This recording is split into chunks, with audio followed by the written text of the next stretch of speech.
Il est 8h11, vous êtes sur RMC. Bonjour Didier Ogrel.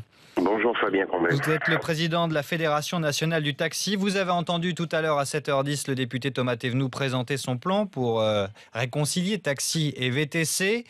Alors déjà, une mesure qui concerne pleinement les taxis, la tarif d'approche fixe, 6,86 € et des forfaits pour les aéroports. Quelle est votre réaction ?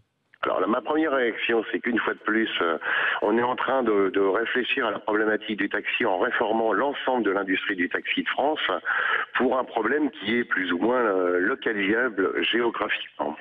C'est-à-dire que vous estimez que la profession des taxis n'a pas besoin d'être réformée ?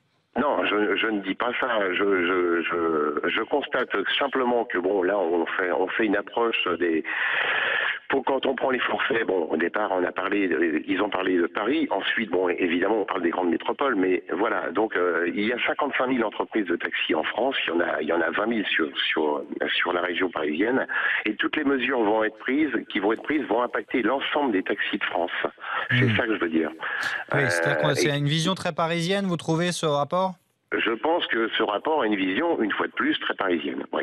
Mais il n'y a pas vraiment de tarif d'approche, notamment dans certaines villes. J'avais une auditrice hier qui est chauffeuse de taxi à Flers dans l'Orne. Elle disait que quand elle allait chercher des gens à la gare, elle ne mettait pas de tarif d'approche. Donc pour elle, ça va l'obliger ou... Je suis d'accord avec vous. Vous savez, la plupart des taxis de France travaillent avec une clientèle plus ou moins titrée qui sont faits par téléphone.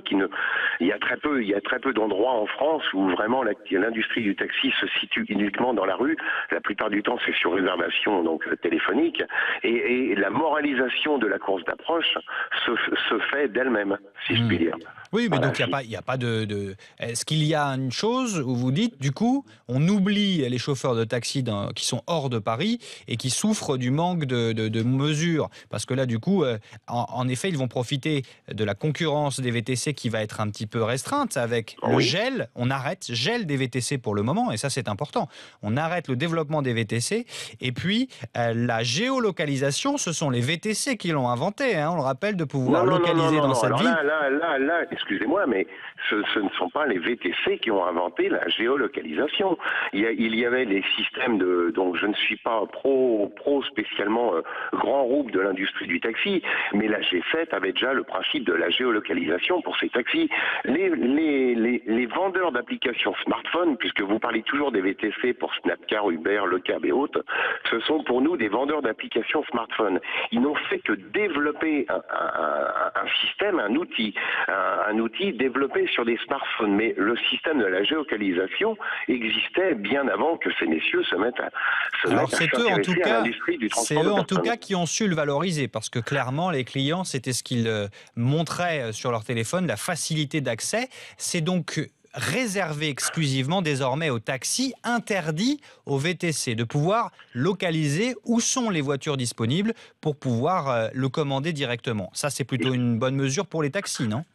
C'est une bonne mesure pour les taxis, mais je rappelle que ce sont 30 préconisations. On va voir. Après, c'est le gouvernement qui va décider de les mettre en œuvre, oui ou non. Pour l'instant, il y a 30 propositions qui vont nous être faites. Celle-ci, évidemment, est une mesure qui est très bonne, puisque la FNDT demandait l'interdiction de la maraude électronique pour les VTC. Et quand on entend sur vos radios les réactions des vendeurs d'applications smartphones, on voit bien que ceux-ci se positionnaient sur le transport de personnes à la demande comme faisaient les taxis. Donc pour nous, c'est une bonne mesure pour l'instant. Globalement, les 30 propositions aujourd'hui, vous dites, vous n'appelez pas à refaire une action, vous semblez que ça va dans le bon sens ? Alors écoutez, pour l'instant, je n'ai pas vos contacts médiatiques, je n'ai pas la teneur du rapport entre mes mains. Je suis devant l'Assemblée nationale, je vais l'obtenir à 9h comme tous les professionnels de l'industrie du taxi.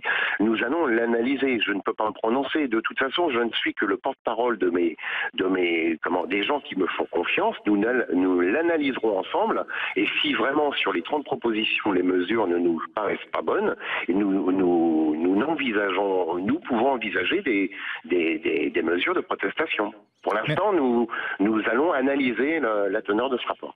D'accord. Tarif d'approche pour le moment fixe, forfait aéroport, le gel des VTC, la géolocalisation, ce sont des choses qui ne vous permettent pas de prendre position encore ce matin. Non, parce qu'il y a 30 mesures, donc on nous en a décliné 3-4. J'ai aussi entendu la carte bleue obligatoire. Oui. Bon, même si ça va dans le bon sens pour la clientèle, au jour d'aujourd'hui, si vraiment on veut nous imposer le terminal de paiement électronique, alors que certains taxis de France n'ont pas besoin puisqu'ils prennent quand même les chèques.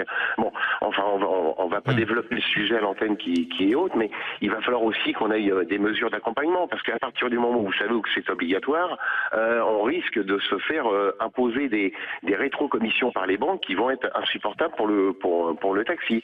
Donc si on nous impose certaines contraintes, il va falloir qu'on nous aide à l'accompagnement de ces contraintes. Merci Didier Ogrel d'avoir été avec nous, président de la Fédération nationale du taxi. Vous continuez à réagir sur ce rapport présenté par Thomas Thévenoud.